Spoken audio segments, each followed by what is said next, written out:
Le jour où tu as réalisé que tu n'étais pas fait pour ce monde ordinaire. C'est ce jour-là que tout a vraiment commencé. Tu te souviens de ce moment? Cette sensation étrange, profonde, inexplicable.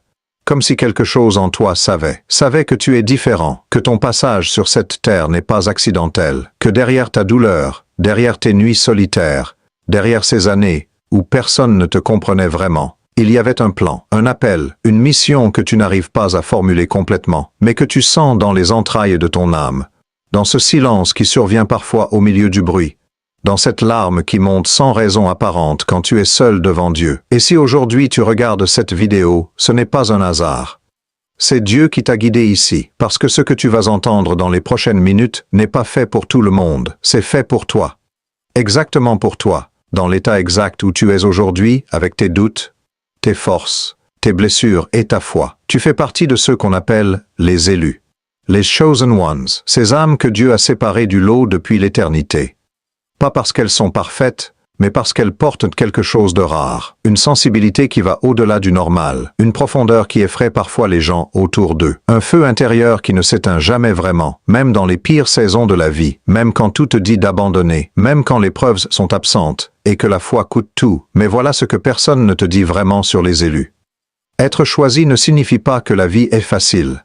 Ça signifie que ta vie a un poids, une direction, une responsabilité, que tu ne peux plus ignorer. Et cette vidéo va t'en parler avec une honnêteté totale. Dans les prochaines minutes, je vais te montrer exactement quel est le travail auquel tu as été appelé sur cette terre. Pas de théorie vague, pas de spiritualité creuse ou de promesses sans fondement. Du concret, du profond, du vrai.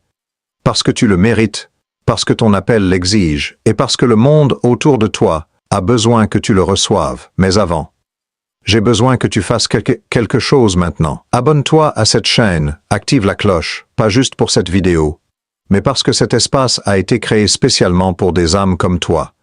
Celles qui cherchent Dieu avec tout leur cœur et qui veulent vivre leur appel avec puissance.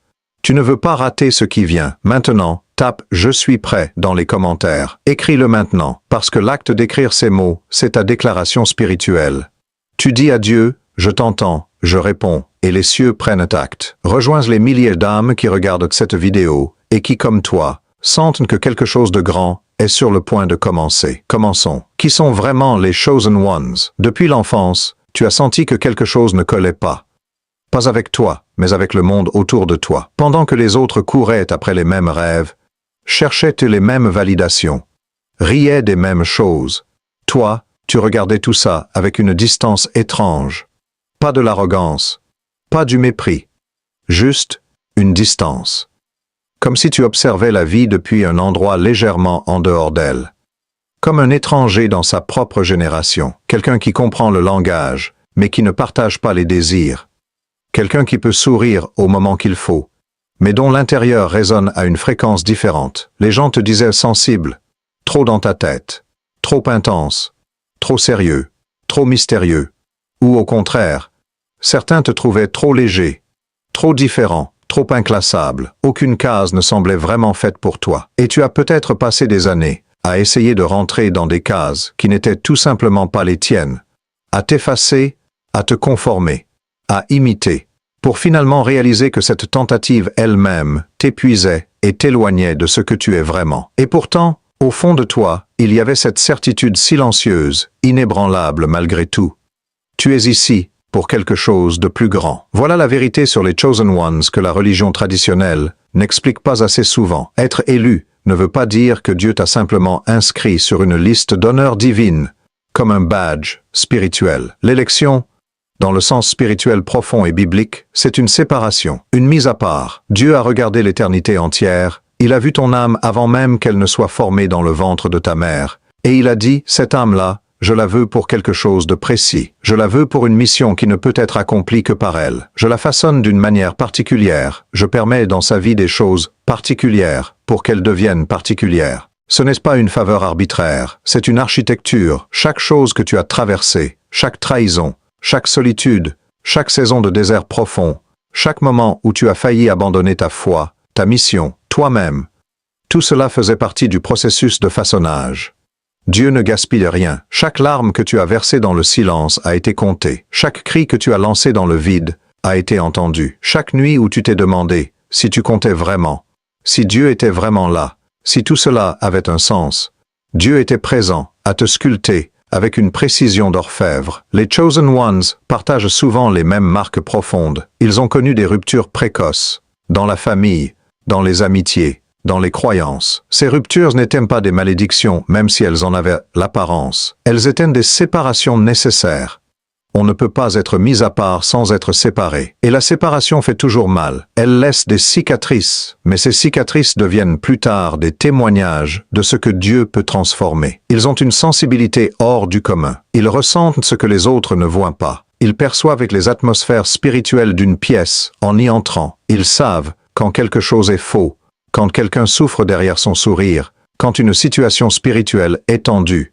Même sans pouvoir l'expliquer rationnellement. Ce n'est pas de la paranoïa, c'est une antenne spirituelle que Dieu a intentionnellement placée en eux pour leur permettre de naviguer dans les espaces invisibles, avec discernement. Ils portent un appel qui ne les laisse pas en paix. Cet appel prend des formes différentes selon les personnes. Pour certains, c'est un appel vers l'intercession profonde, vers la prière qui pleure pour des nations. Pour d'autres, c'est un appel vers l'enseignement, la guérison, la prophétie, l'évangile dans des endroits oubliés, et des marges de la société. Mais quelle que soit sa forme précise, cet appel revient, encore et encore. Il ne peut pas être étouffé par les échecs, les distractions, les blessures. Il revient, et cette insistance est la signature de Dieu. Et souvent, très souvent, les Chosen Ones ont subi une résistance disproportionnée dans leur vie, comme si une force invisible essayait de les décourager d'avancer avant qu'ils ne réalisent qui ils sont vraiment. Les obstacles semblaient plus grands que la normale, les oppositions plus nombreuses et plus ciblées, les délais plus longs que ce que la logique humaine peut expliquer. Ce n'est pas une coïncidence.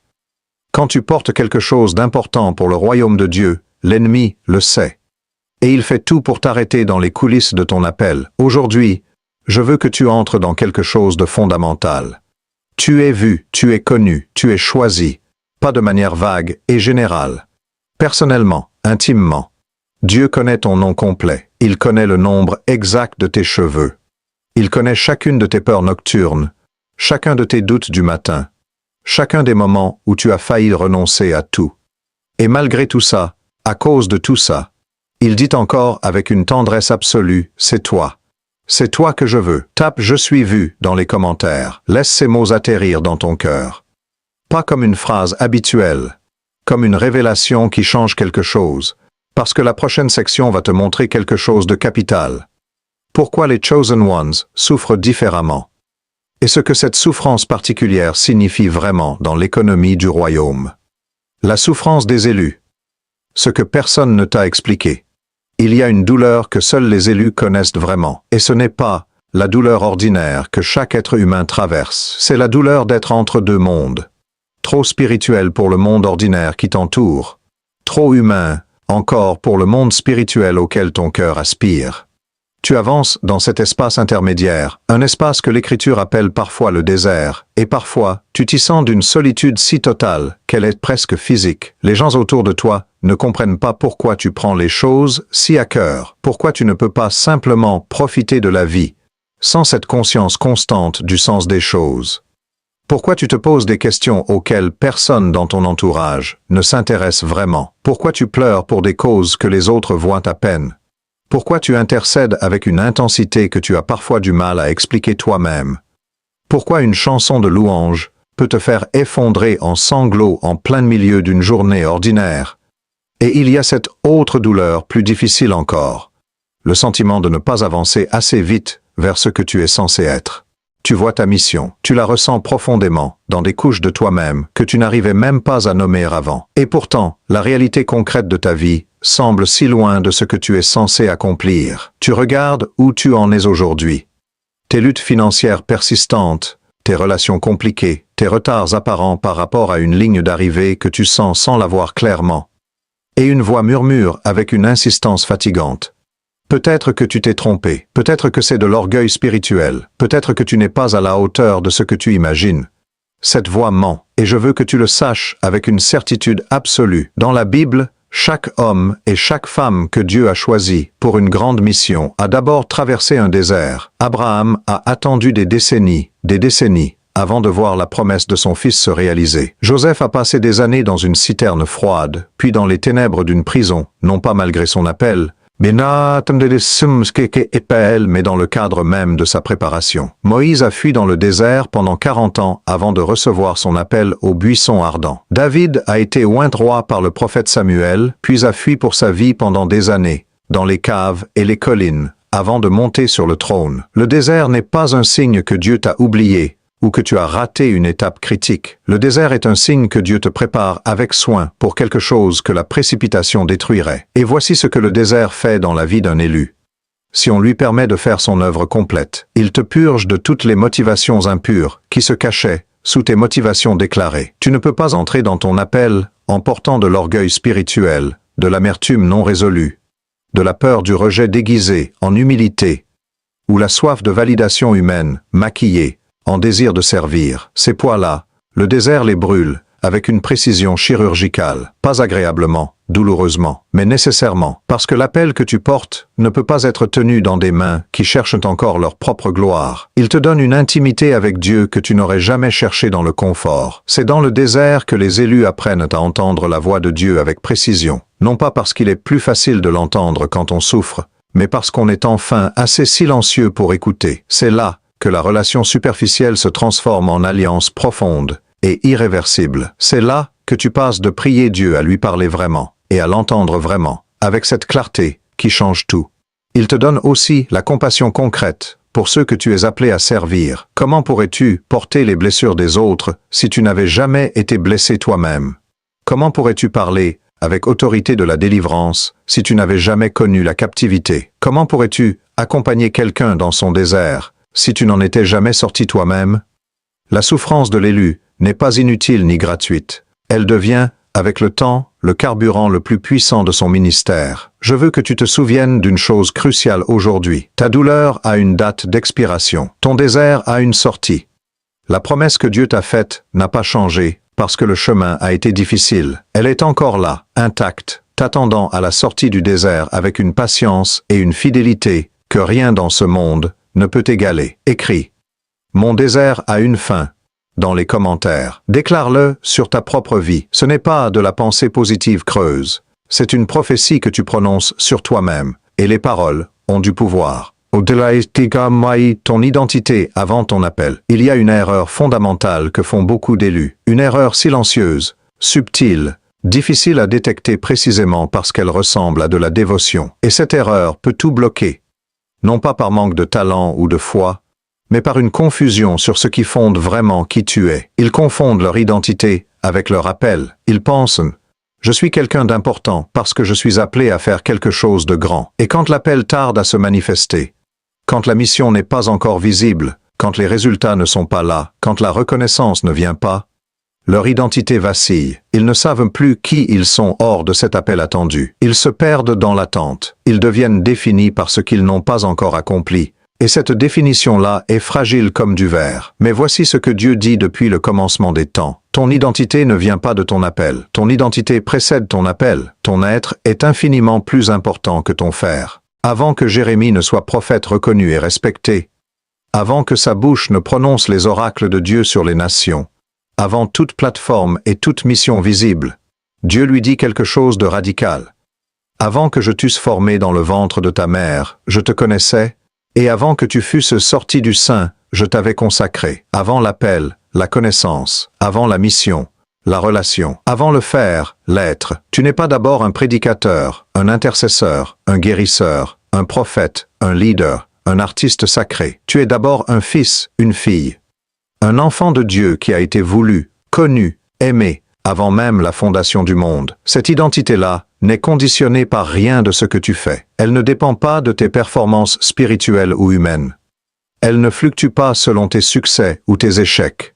Elle est fixe, solide, éternelle, ancrée dans le caractère immuable de celui qui t'a créé. Quand cette vérité s'installe vraiment en toi, pas juste intellectuellement comme une belle théologie, mais dans les couches profondes et viscérales de ton âme, quelque chose change radicalement dans ta façon d'avancer. Tu arrêtes de courir après l'approbation humaine avec cette urgence épuisante, parce que tu sais que tu es déjà approuvé. Non pas par tes mérites, mais par grâce. Tu n'as pas besoin que quelqu'un reconnaisse ton appel pour que cet appel soit légitime. Dieu t'a reconnu depuis l'éternité. La reconnaissance humaine peut être un encouragement, mais elle ne peut plus être une condition. Tu arrêtes de te définir par tes échecs, comme si chaque erreur était une confirmation que tu n'étais pas fait pour être choisi. Parce qu'un fils qui tombe n'est pas un orphelin abandonné. Il est un fils qui tombe, et il y a un père pour le relever, le nettoyer, et le renvoyer en avant. Les élus tombent, ils pleurent, ils doutent, ils trébuchent, ils recommencent. Ce processus ne les disqualifie pas, il les humanise, et cette humanité honnête est précieuse pour la mission à venir. Elle te rend accessible à ceux que tu serviras. Tu arrêtes de comparer ta vie, ta vitesse, tes résultats à ceux des autres élus visibles autour de toi, parce que quand tu sais que tu as une mission personnalisée, unique, tracée pour toi depuis l'éternité, la comparaison perd tout son sens et toute sa logique. Comparer ta vie à celle d'une autre âme, c'est comparer des partitions musicales qui n'ont pas été composées pour le même instrument. Et quelque chose d'encore plus beau se passe. Tu commences à habiter le présent avec une présence réelle et différente. Tant que ton identité est définie par ce que tu n'as pas encore accompli, tu vis toujours ailleurs, dans le futur imaginaire de ta mission accomplie et de ta gloire révélée. Mais l'identité fondée sur le fait d'être fils ou fille de Dieu te ramène ici, maintenant, dans ce moment précis, dans cette vie ordinaire du mardi matin, qui est aussi sain et aussi porteur de sens que le moment futur où tu seras peut-être à l'apogée de ton appel. Tape, tu es mon Dieu avant tout dans les commentaires. Laisse cette déclaration travailler en toi comme un fondement, parce que sur cette fondation, tout le reste peut être bâti avec solidité. Le premier travail, devenir. Quand on parle d'appel, on pense immédiatement à ce que Dieu veut nous faire faire. Prêcher à des foules, guérir des malades, enseigner avec autorité, intercéder pour les nations, servir dans des endroits impossibles, bâtir ce que personne n'a encore bâti. Mais le premier travail de l'élu n'est pas un faire, c'est un devenir. Et cette différence change tout. Avant que tu puisses faire quoi que ce soit de durable pour Dieu, il veut faire quelque chose de profond en toi. Et ce travail intérieur, ce processus long, non linéaire, parfois extrêmement douloureux de transformation, de sanctification, de guérison des couches profondes et de maturation spirituelle, est en lui-même une partie intégrante et noble de ta mission. Ce n'est pas du temps gaspillé. C'est l'investissement le plus important que Dieu fait. Paul écrit dans l'Épître aux Romains: nous nous glorifions même dans les afflictions, sachant que l'affliction produit la patience l'expérience, et l'expérience l'espérance. Il y a une progression alchimique. La douleur ne reste pas douleur. Elle se transforme en quelque chose d'extraordinairement puissant si elle est traversée avec Dieu plutôt que contre lui ou sans lui. Le premier travail de l'élu, c'est donc de se laisser travailler avec une humilité courageuse. Paul écrit dans l'Épître aux Romains: nous nous glorifions même dans les afflictions, sachant que l'affliction produit la patience l'expérience, et l'expérience l'espérance. Il y a une progression alchimique. La douleur ne reste pas douleur. Elle se transforme en quelque chose d'extraordinairement puissant si elle est traversée avec Dieu plutôt que contre lui ou sans lui. Le premier travail de l'élu, c'est donc de se laisser travailler avec une humilité courageuse. Ça veut dire accepter la confrontation honnête avec soi-même. La plupart des gens fuient la vraie connaissance de soi parce qu'elle est inconfortable, parce qu'elle révèle des choses qu'on préférerait ne pas voir. Ils préfèrent rester dans le flou confortable sur leurs blessures non résolues, leurs schémas comportementaux répétitifs, leurs peurs profondes déguisées en autre chose. Mais l'élu ne peut pas se permettre cette fuite sans en payer le prix dans son ministère. Ton impact sera aussi puissant que ta connaissance de toi-même est honnête. Tu portes peut-être des blessures d'abandon qui colorent chaque relation d'une anxiété silencieuse, de rejet qui t'a appris à te protéger en restant dans ta coquille, de honte qui murmure que tu es fondamentalement insuffisant, de trahison qui t'a rendu dur là où tu devrais être doux. Tu portes peut-être des schémas hérités de ta famille, des façons de penser, de te comporter, de te défendre, qui t'ont protégé autrefois, mais qui aujourd'hui t'emprisonnent dans des cycles que tu ne comprends pas. Le premier travail de l'élu, c'est d'aller à la rencontre de tout ça avec Dieu en face, de lui dire: Seigneur, montre-moi ce qui est en moi, pas pour me condamner, mais pour me libérer. Ça veut dire aussi cultiver des disciplines spirituelles profondes et authentiques, non pas comme des performances religieuses, mais comme des actes d'amour. La vraie prière, pas la prière du dimanche matin, automatique et confortable, Parce que c'est ce qu'on fait. La prière qui coûte quelque chose, celle où tu arrives devant Dieu avec tout ce que tu es sans masque. Tes doutes brûlants, tes colères inavouables, tes espoirs tremblants, tes confusions profondes. Et où tu restes, jusqu'à ce que quelque chose se passe. La prière qui transforme celui qui prie, avant même de changer les circonstances. La parole méditée, pas lue comme une corvée, ou une formalité religieuse qui coche une case. Méditer, mâcher lentement. Laisser atterrir dans les couches profondes de ta conscience. Laisser te remettre en question là où tu as besoin d'être challengé. Te consoler là où tu as besoin d'être réconforté. Te corriger avec douceur là où tu t'es égaré. La parole qui devient chère dans ta vie quotidienne. Qui change non seulement ce que tu penses, mais ce que tu vois, ce que tu ressens, ce que tu fais. L'obéissance dans les petites choses. Parce que l'élu qui attend une grande mission visible, en refusant les petites obéissances quotidiennes, se prépare à l'échec. Dieu ne confie pas le grand à qui n'a pas prouvé sa fidélité dans le petit. La fidélité dans l'obscurité, là où personne ne te voit, et personne ne t'applaudit, est la vraie école de la grandeur dans le royaume. Tape « Je me laisse travailler » dans les commentaires. C'est un acte de reddition, et la reddition sincère est toujours le début de la transformation réelle. Le deuxième travail. Intercéder. Il existe une forme de travail spirituel que le monde ne voit pas, que les caméras ne captent jamais, que les statistiques ne mesurent pas, et que l'ennemi redoute plus que n'importe quelle conférence ou grande réunion d'évangélisation. C'est l'intercession. L'intercesseur est celui qui se tient dans la brèche, entre la miséricorde et le jugement. Celui qui place son être spirituel entre la douleur du monde et le cœur de Dieu. Celui qui prie sans voir les résultats, qui persiste sans preuve visible, qui pleure pour des âmes qu'il n'a jamais rencontrées, pour des nations qu'il ne verra peut-être jamais de sa vie. Celui dont le combat silencieux de genoux est totalement invisible aux yeux humains, mais dont les effets sont absolument réels, profonds et éternels. Dieu cherche des intercesseurs. Ézéchiel 22:30 dit une chose qui devrait nous arrêter net. Je cherchais parmi eux quelqu'un qui bâtit une muraille, et qui se tint dans la brèche devant moi en faveur du pays, afin que je ne le détruisisse pas. Mais je n'en ai point trouvé. Cette phrase est déchirante.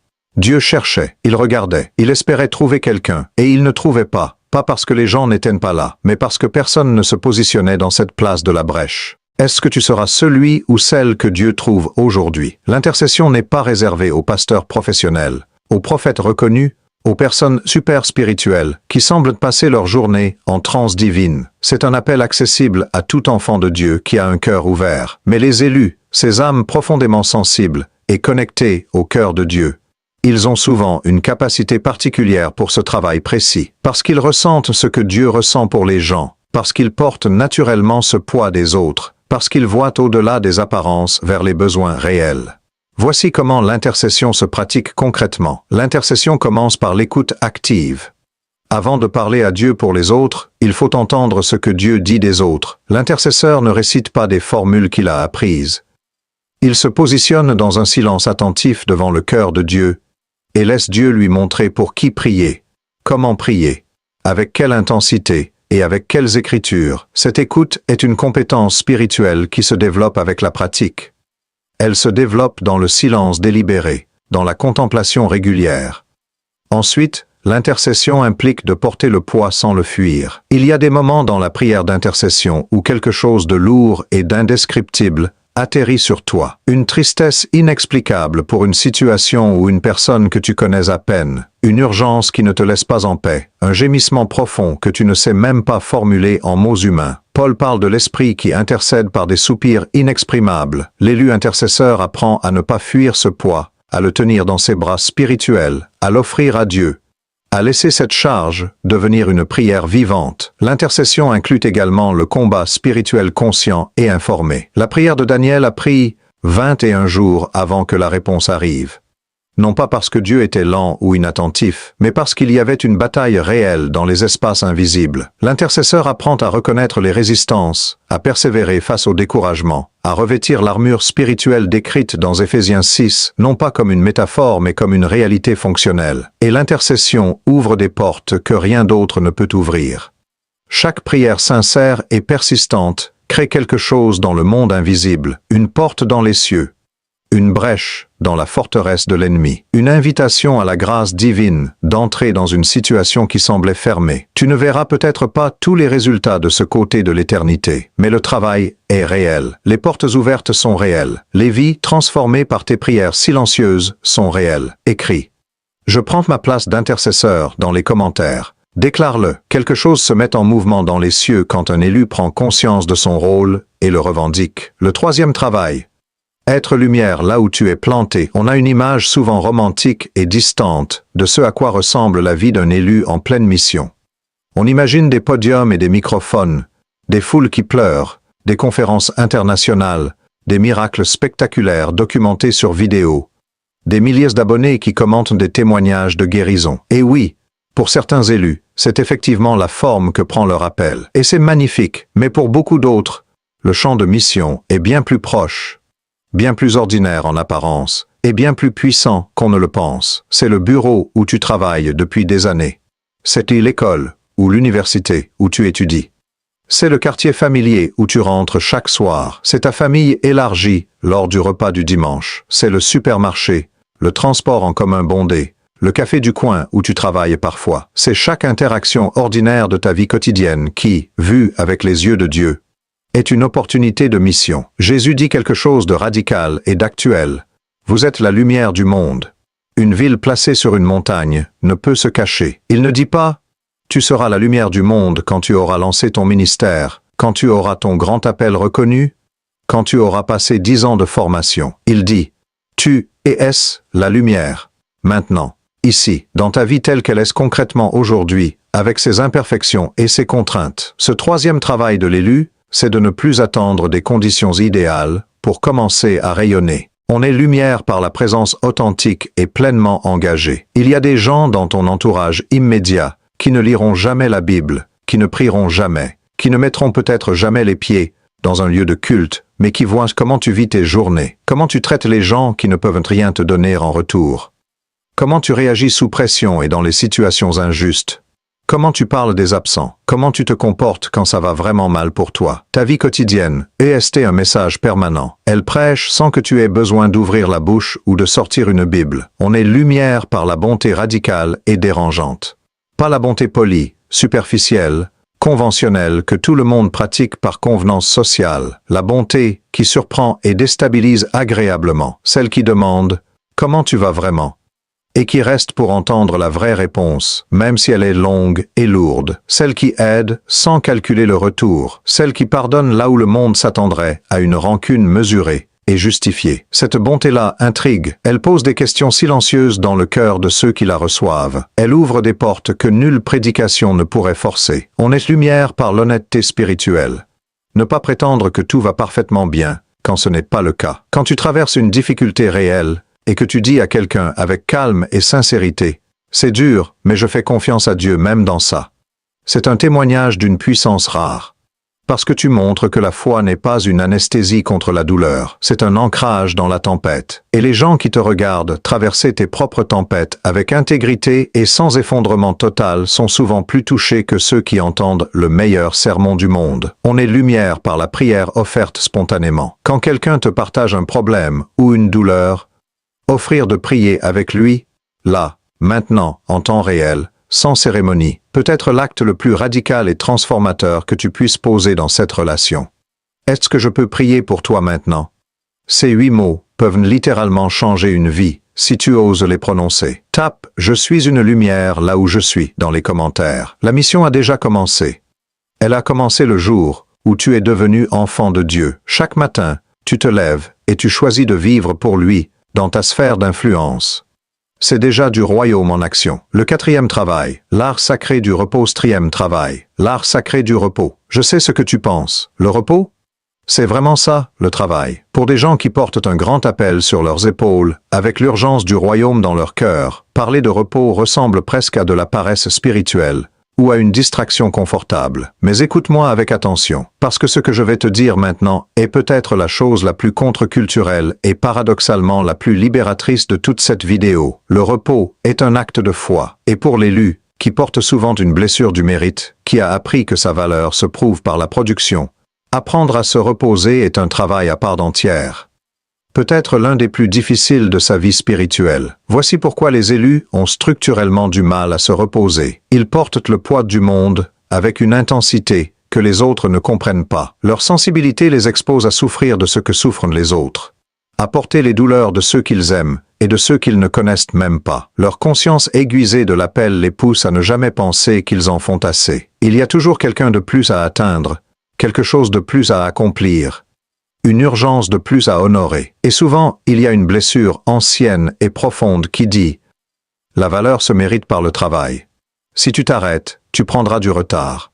Si tu te reposes, tu seras moins. Si tu ne produis pas aujourd'hui, tu n'es pas précieux. » Cette voix est un mensonge que beaucoup d'élus n'ont jamais identifié comme tel, justement parce qu'il semble si vertueux et si spirituellement justifiable. Mais voilà ce que Dieu a dit avec une clarté extraordinaire dans le psaume 127.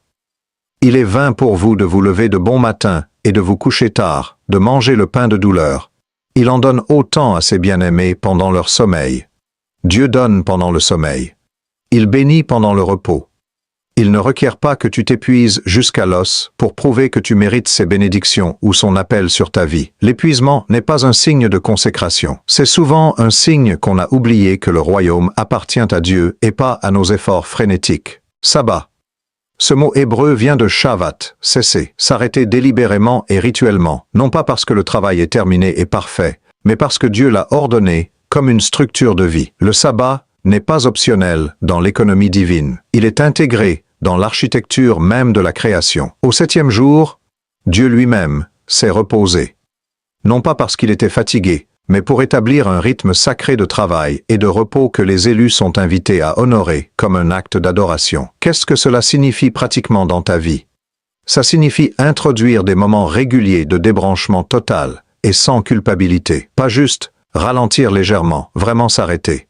Déposer le téléphone, déposer la liste de tâches spirituelles, déposer la culpabilité elle-même de s'arrêter, et simplement être avec Dieu en silence, avec soi-même sans performance, avec les gens qu'on aime sans agenda. Ça signifie aussi cultiver des activités qui nourrissent l'âme, sans être directement spirituel au sens strict du terme. La beauté d'un paysage, la paix d'une forêt, ou d'un bord de mer, la musique qui ne parle pas de Dieu mais qui te rappelle que Dieu a créé la joie, le rire avec des amis, le repos dans un bon livre. Ces choses ne sont pas des distractions de ta mission. Elles sont des ressources pour ta mission. L'élu, qui vit dans un état de gravité constante et de fardeau sans répit, finit par brûler. Et un élu épuisé ne peut plus éclairer les autres avec la même flamme. Écris « Je m'autorise à me reposer » dans les commentaires. Cette phrase est peut-être la plus difficile de toute cette vidéo pour certains d'entre vous, mais c'est aussi l'une des plus libératrices et des plus transformatrices. Le 5e travail. Pardonner pour être libéré. Il y a une chaîne invisible que beaucoup d'élus portent depuis des années, parfois des décennies. Elle ne se voit pas dans le miroir du matin. Elle ne pèse pas d'un poids physique qu'on pourrait mesurer, mais elle ralentit tout dans la vie spirituelle, la prière, l'intimité avec Dieu, la capacité à aimer, la liberté intérieure dans le ministère. C'est la chaîne de l'offense non pardonnée, la blessure non guérie, le ressentiment qu'on a appris à vivre avec comme si c'était normal. Et je sais que c'est un sujet difficile à recevoir, parce que les blessures que les élus portent ne sont pas légères ni imaginaires. Ils ont souvent été trahis par des proches en qui ils avaient mis une confiance totale, maltraités par des leaders spirituels qui auraient dû les protéger et les porter, rejetés par des communautés d'église qui auraient dû être leur famille, abandonnés précisément dans les moments où ils avaient le plus besoin d'être tenus, moqués pour leur sensibilité, leur appel, leur intensité spirituelle. Ces blessures se sont réelles, profondes et légitimes. Dieu les connaît toutes, dans leurs moindres détails. Mais voici la vérité, que l'amour véritable doit te dire aujourd'hui avec clarté. Tant que tu portes l'offense non pardonnée, une partie significative de ton énergie spirituelle est enchaînée dans le passé, constamment drainé par la gestion du ressentiment. Tu ne peux pas avancer pleinement vers ton appel en regardant en arrière avec amertume. L'amertume est littéralement comme un poison lent. Elle ronge de l'intérieur avec une régularité insidieuse et elle touche tout. Ta vision spirituelle, ta capacité à aimer vraiment, ta disponibilité à Dieu, ta connexion authentique aux autres. Jésus nous a donné le pardon non pas comme une suggestion douce pour les âmes les plus avancées. Il nous l'a donné comme un commandement direct et comme une promesse de libération. Pardonnez, et vous serez pardonnés. Ce n'est pas une formule froide et juridique, c'est une invitation concrète à la liberté intérieure. Pardonner ne veut pas dire que ce qui t'a été fait était acceptable, juste ou sans conséquence. Ce n'était pas acceptable. Les blessures que tu as subies ne sont pas banalisées par le pardon. Elles sont au contraire pleinement reconnues dans leur réalité. Et c'est précisément parce qu'elles sont reconnues dans leur gravité que le pardon peut avoir lieu avec intégrité. On ne pardonne pas ce qui est trivial, on pardonne ce qui a vraiment blessé. Pardonner ne veut pas dire oublier. La mémoire ne s'efface pas par décision volontaire. Personne ne peut simplement décider d'oublier une douleur profonde. Le pardon n'est pas un amnésique spirituel, c'est une décision de ne plus laisser ce souvenir gouverner tes comportements présents et futurs. C'est dire avec autorité: ce qui s'est passé a eu lieu. C'était douloureux et réel. Et je choisis de ne plus laisser cette personne ou cette situation avoir le pouvoir de définir qui je suis aujourd'hui. Et pardonner n'est pas un événement ponctuel, mais souvent un processus itératif. Tu pardonnes aujourd'hui avec sincérité. Demain, la blessure remonte à la surface inattendue. Tu pardonnes à nouveau. La semaine suivante, tu ressens encore la brûlure. Tu pardonnes à nouveau. Jusqu'au jour où quelque chose se déplace vraiment dans les profondeurs et où une liberté réelle et durable arrive. Ce processus peut prendre beaucoup de temps. C'est normal. C'est profondément humain, et Dieu t'accompagne avec patience à chaque tour de cette spirale. Aujourd'hui, un nom monte peut-être dans ton cœur. Une personne, une institution, une blessure ancienne. Prends un moment maintenant, avant de continuer, pour murmurer ce pardon à Dieu, pas pour la personne. Pour toi. Pour briser cette chaîne. Tape « Je choisis de pardonner » dans les commentaires.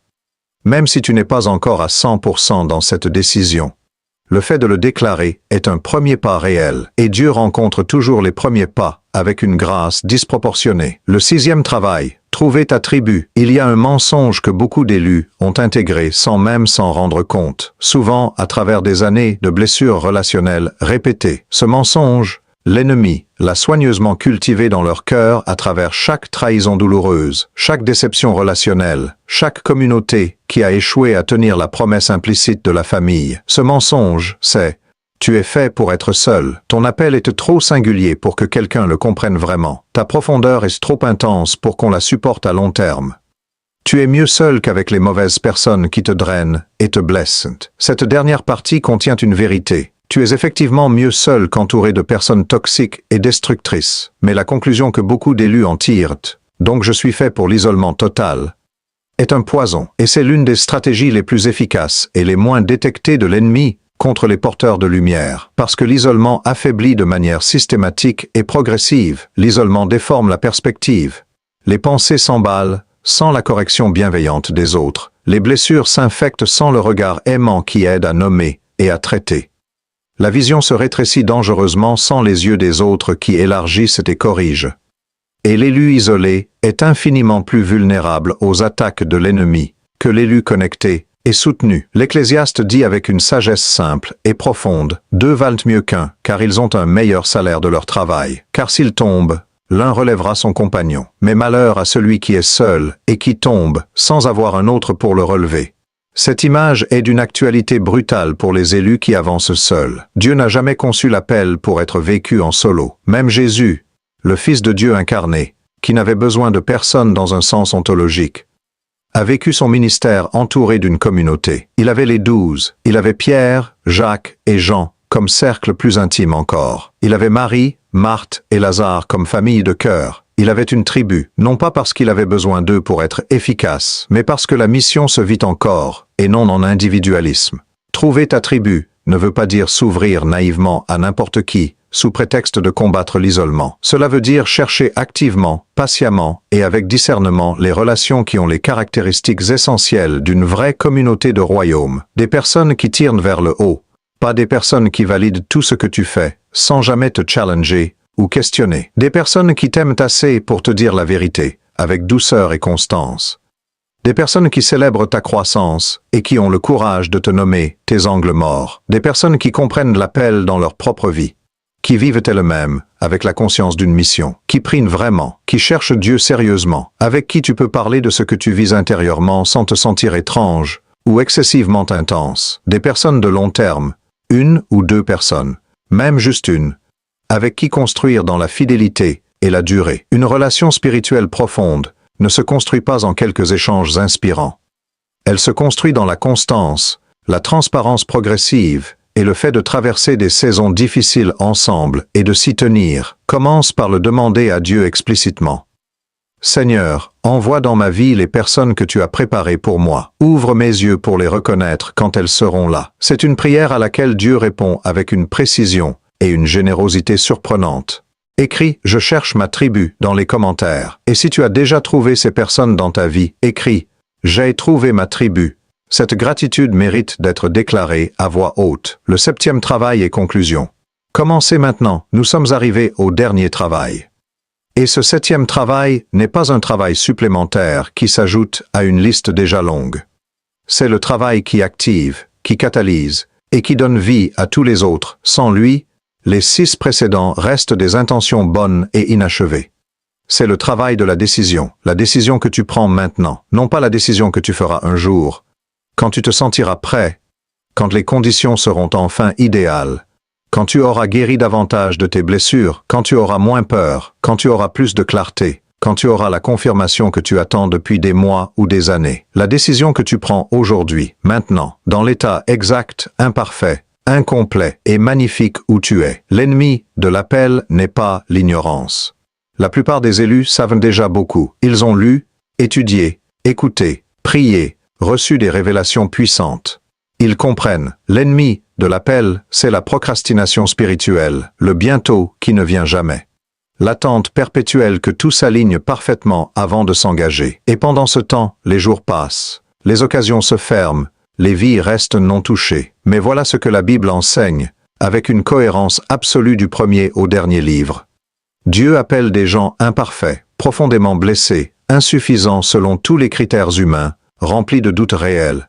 Et il les envoie maintenant. Moïse bégayait et pleurait sa propre indignité. Jérémie se croyait trop jeune et trop inexpérimenté. Gédéon était le plus petit membre de la plus petite tribu d'Israël et se cachait pour battre son blé. Pierre était impulsif, instable, et avait renié son maître 3 fois en une nuit. Paul avait activement persécuté et contribué à la mort des premiers chrétiens. Aucun d'eux n'était prêt selon les standards humains ou selon leur propre évaluation d'eux-mêmes. Mais chacun d'eux a dit oui au moment exact où Dieu les appelait. Et ce oui, prononcé dans l'imperfection, dans la peur, dans le doute, a littéralement changé le cours de l'histoire humaine et de l'histoire du royaume.